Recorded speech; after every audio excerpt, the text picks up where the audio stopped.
ตัดหากก็อย่าเกียดกัน ถึงตัดสัมพันธ์ขออย่าแน่นนายให้ความเป็นมิตรสนิทแน่นให้ความลึงแก่นต่อกันไว้เพราะยังได้อยู่โลกเดียวกันถึงแม้นตัดหากก็อย่าประนามขออย่าได้ทำให้ใจขา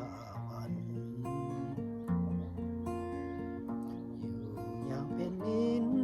กันดีกว่าคืนมัวเครื่องโกรธต่อกันนั้นคงต้องโศกสันตลอดไปบางทีวันหนึ่งเข้าใจกันวันหนึ่งเกิดสงสาร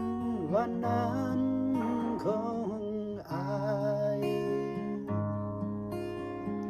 คิดจะหาคืนคงเกรงใจแหน่งสู้เป็นนิดต่อกันไว้ดีกว่าจะเกลียดกันสูญสิ้นความหาก็อย่าใจดำขออย่าสร้างกรรมไว้เป็นหอยดำปล่อยความเจ็บแค้น